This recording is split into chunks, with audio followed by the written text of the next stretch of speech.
Hello and welcome. I'm Eva, and this is my channel where I do tarot readings for us, mostly on a timeless basis for general purposes. But today I thought I would pull cards for this upcoming full moon at the end of October. I think a lot of us are feeling a buildup of energies, and we've all experienced a tumultuous and challenging year. So I just really felt two things. First, I felt like a need for some more lighthearted cards today, and I was drawn to my Halloween tarot.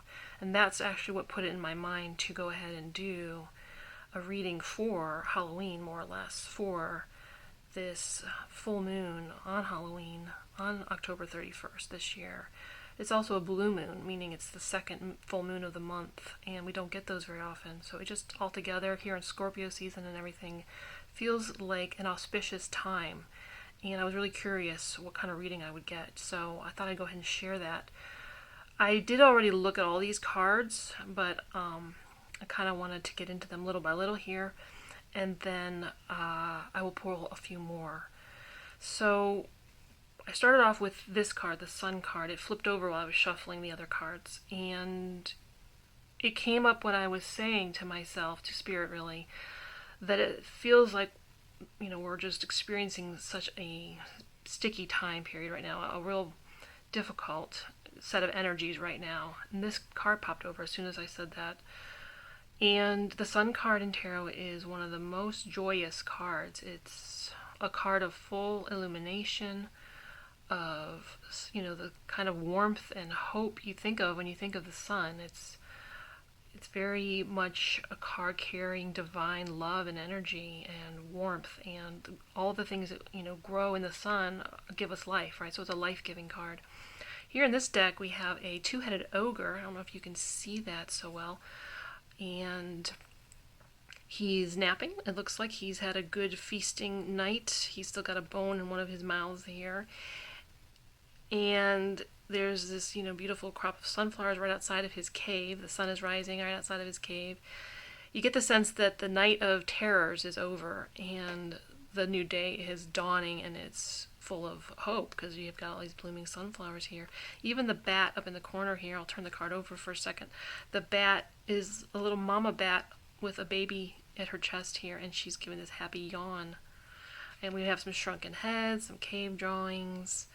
I think there's some other symbolism mentioned about this vase in the guidebook. I'm forgetting what that is. Maybe I'll take a peek.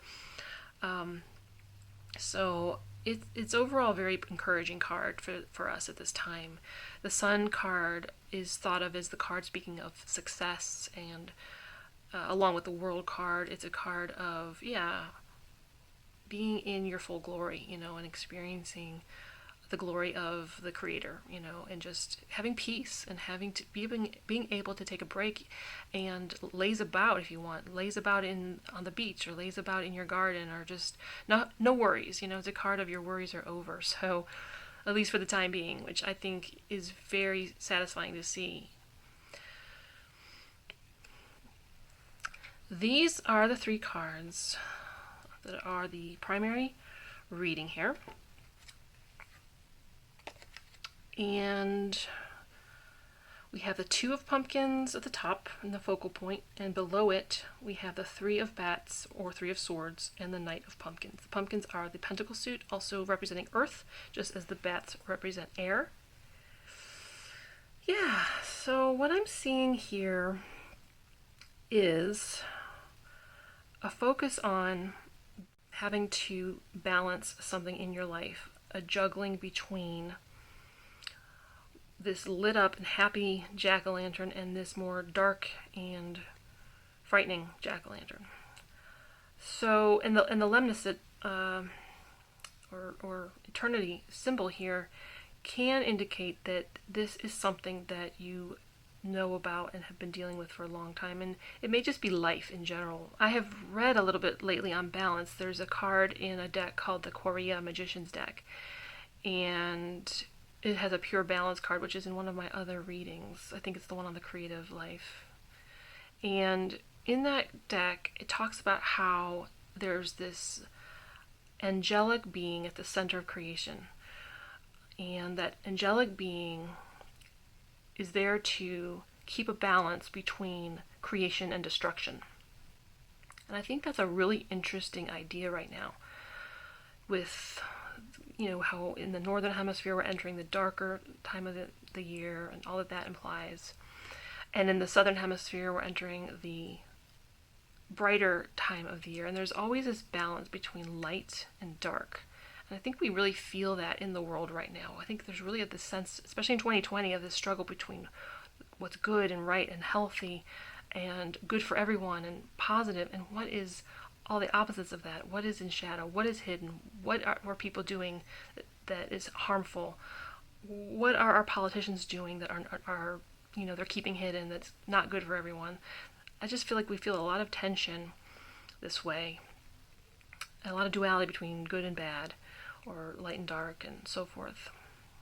And so maybe this is sort of a message for all of us in dealing with this eternal struggle between that. Even the moon is like half lit up and half dark. But the thing I was thinking when I read about the balance card in the Quaria Magician's deck is how in life there's this focus, usually, at least for me, on wanting to always be building something, growing something, creating something. I love to create. I love to do things like this, do tarot readings or write stories or maybe plant seeds for my garden. What I don't love so much is dealing with what's decaying, picking the weeds out of my garden or clipping off the decaying parts of the plants. I don't love dealing with the old clutter in my house that's part of a previous episode in my life that I no longer care about. I don't love doing my physical therapy exercises because an old hip injury is resurfacing. All these maintenance tasks that we have to do because there's this process of decay that is always in balance with the process of creation. And I know that was sort of a revelation to read that, and how, you can decide for yourself whether that makes sense. But to me, it does make sense that with everything that the universe creates, there's always an answer for, there always is the counter action of destruction. So for every new tree that's growing, another tree is dying or falling over and decaying. That's kind of how I understand balance on a worldwide level. This is sort of what's at the heart of the energies right now. And underlying it are two cards that are quite different in a way. The Three of Swords, or Three of Bats here, deals with this obviously stormy time, this stormy weather. And the suit of bats or swords deals with usually the mind, or our beliefs, our thoughts, our communications, our philosophy of life. And a lot of course, our philosophy in life may have been challenged this year. Not just our physical day-to-day existence, but our worldview. And this can also be a relationship with yourself and other people, or one other person that is very stormy right now. It could be your relationship with the divine too, or with spiritual elements in your life. It doesn't have to be individuals, but there is this sense of anguish and difficulty and painful feelings and thoughts wrapped up in some kind of relationship. Again, the heart does not imply romance necessarily, although it can mean that. But usually the heart is involved somehow. So it's not just in your head, but it's your heart very much affected to your really feeling this. And the Knight of Pumpkins, the Knight of Earth or Pentacles, he's the slowest moving knight, but all the knights move something forward. They move whatever is going on forward in some way. And in this case, it's a very thoughtful or safe and predictable, one step in front of the other kind of way. He's usually following a plan of some sort. He brings stability. The Knight of Pentacles brings that earthy, grounded element of stability to the situation, which I think is useful right now. There's no call here to rush. There's no call to be listening to that, fired up side of yourself. This is a call to stay grounded and just put one foot in front of the other as you go about your days right now. We're really, yes, we're moving forward, but it is slow and steady, cautious pace. Probably because of whatever this is in your life. And finally, I turned this card over from the Earthly Souls and Spirits Oracle. And this one surprised me. It's the Success card, which is full moon card, interestingly. Like we see, I think we saw, no, there's no other full moon here. But we have the full sunshine here, and which also means success. And the Success card.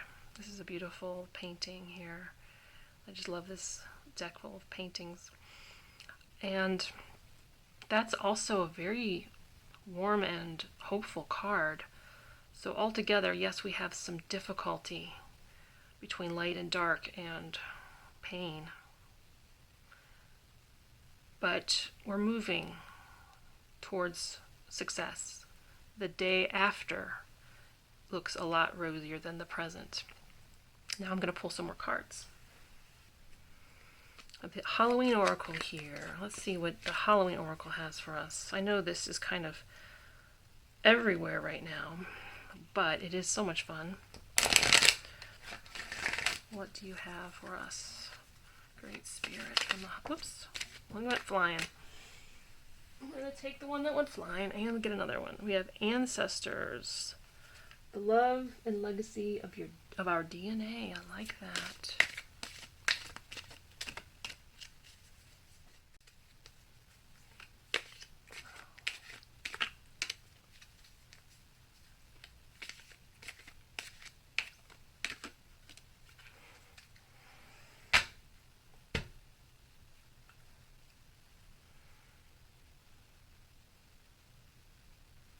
It's so hard to break this deck for some reason.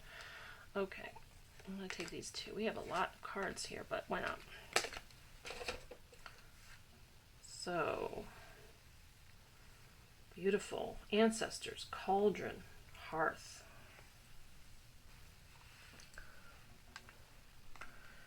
The Ancestors, the love and legacy of our DNA. I walk in their footsteps, their wisdom inside me remains. I am unique, yet carry a legacy, their blood runs in my veins. Whether or not we know our ancestors, we are the product of those who have lived before us, DNA-wise. Externally, we may have the body type of our father, our mother's eyes, our grandmother's nose, our great-grandfather's skin tone. On the inside, it gets even more interesting. We know now that we can inherit the way our body works, blood types, genetic disorders, even propensities for aspects of brain function like introversion, musicality, and mathematics. Many pagan paths associated with Halloween believe that we are born perfectly imperfect to be exactly what we are meant to be. What does this mean? It means that the gifts our ancestors have left us and the unique synergy of the combination of the physical, mental, and physical that is created within us, I don't know if she meant to write it that way, sets us up perfectly to achieve our ultimate purpose. Should the Ancestor card bring itself to your attention, know that you are ready and able to action your birthright of power. Ooh, I like that. You have the support of those who came before you. There may be challenges or struggles, but you have everything you need to overcome them. You will prevail. I like how the helix in this card reminds me of this lemniscate or lemniscate symbol. So this card is telling us to think on not only the people that we may remember in our ancestral line, but to give reverence to all those who've died before us in our family line, and I would say in the earth we inherited. So especially the earth where we live, but really the whole earth. And of course, Samhain, the old Gaelic festival, is meant to focus on the spirit world, right? It's a reminder of the spirit world, and the idea was that we were very close at that time of the year to the spirit realm, and the spirit realm could cross over into our realm.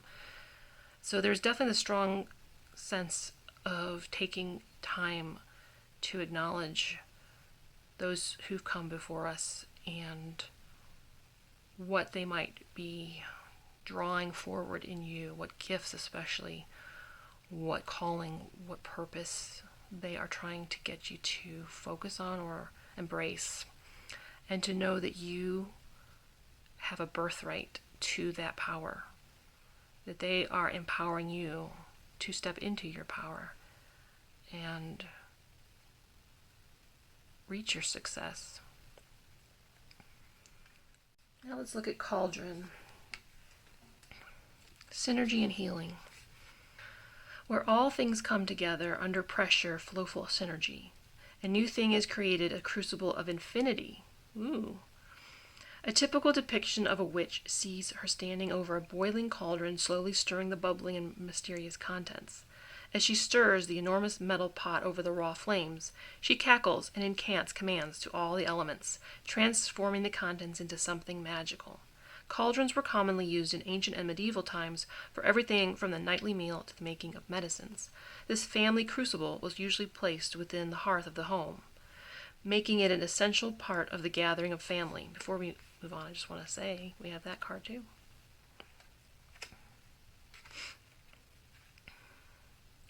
Much healing and nourishment came from the cauldron. Should you receive the cauldron card, it indicates the importance of combining a variety of techniques or elements to get the best result. Do not put all your eggs in one basket. Refuse to choose just a single rigid pathway when a variety of ways are there to be enjoyed and experienced. You can find your own ways to create something new. The cauldron is a deeply transformational tool. Things change once they are put under pressure. Resilience is being cultivated over time, and this means that you will be able to withstand any negative pressure much more healthfully from the inside out. I'm feeling that energy. So the cauldron is about putting things together rather than keeping to a singular idea. It's about synergy and the mixture and coming up with something better as a result of that blending. Something more healthy. And I am feeling that. I am feeling that I have this sense that I am meant to accomplish something in this world, and I thought I knew the one way I was meant to do that, but this year Spirit really challenged me to step outside that and do some new things, even though it meant I had less time for the one thing I thought I was supposed to be doing. And that has challenged me in multiple ways, but it's also, I'm trusting the process that this is growing something in me, and it is making me more prepared for the long term, the long game, so that I have more skills to rely upon rather than just the one. And not just skills in terms of ways to earn a living or something, but skills that work together to help each one of them be stronger, or that help me do a purpose I haven't even yet seen, right? So I hope this is making sense for some area of your life as well. And I really like how this card's guidebook entry talks about the hearth of the home. So together there's this strong sense of your ancestors looking over you in your most central place, wherever you feel at home. That's where you're, there's power in your home base, so to speak, and what you feel best, and where you feel best, and in doing what you feel best.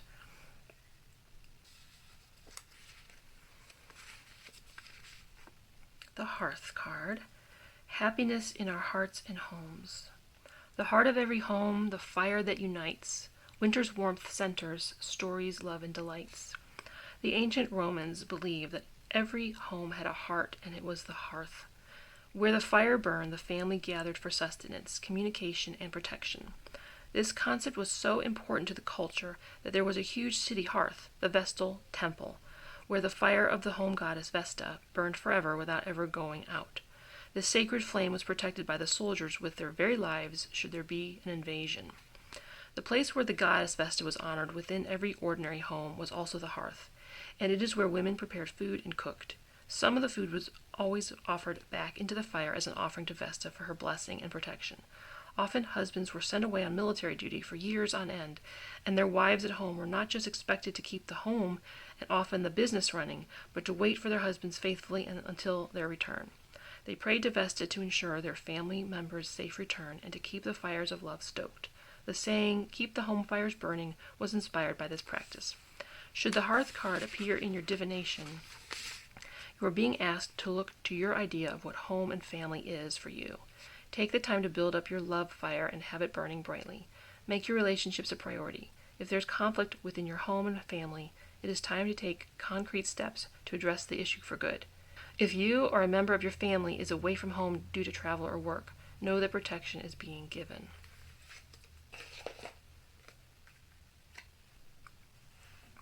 These three cards all put me in mind of a goddess from the Darkadas Tarot called Kamua Fuchi. Yes, I found her. I don't know if I'm pronouncing her name right. Kamui Fuchi. In this deck, she's in the Four of Fire or the Four of Wands. I don't know. I just thought I should bring her out because she represents this idea of the ancestors who are preserved in the family hearth, meaning the family hearth is preserved because it's believed that the ancestors dwell there and protect the home and so forth. And obviously cooking goes on at the hearth too. So there is this strong idea of the protection of your ancestors right now, especially at your home base, and becoming stronger as a person because you tap into whatever it is you feel you were given to do in this world. Wherever you feel most centered and grounded and at home, you are being reminded that that is something to embrace. For me, I've had to embrace my spirituality because growing up, I sort of didn't see that represented in anything other than people who went to church. But my spirituality doesn't really fit with the church, as I learned the hard way. And having to embrace this alternate spirituality has felt like it's coming from my ancestors, from beyond time, and nobody I knew. But there's this sense that I'm most at home in that spiritual slipstream, so to speak. And that I'm going to have to find my way, but I have my ancestors helping me. And that is where my power lies, and that's where I'm going to work out my purpose. So as we look again at the entire reading, there is a strong hope coming through despite this challenge and this slow pace and this struggle, this juggling. I personally don't love the Two of Pumpkins or the Two of Pentacles energy. I wish I could just focus always on creation and doing what I love, right?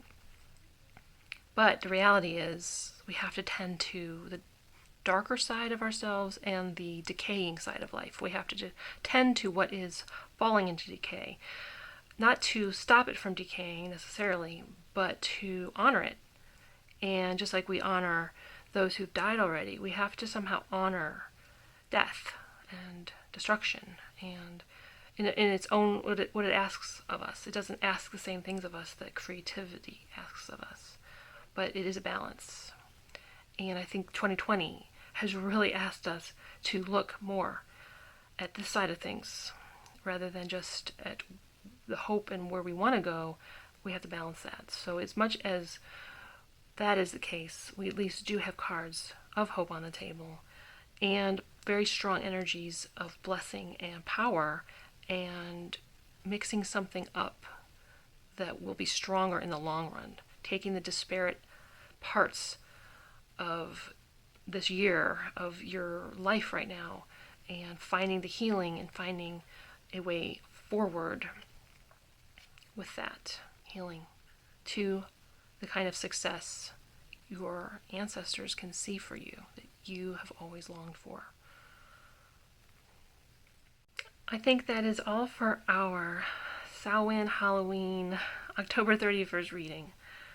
I hope something in here brightened your day, gave you some food for thought, and blessed you in a way that you deserve right now. This has been a very hard year, and I wish you all the best. Until next time, take care. Bye-bye.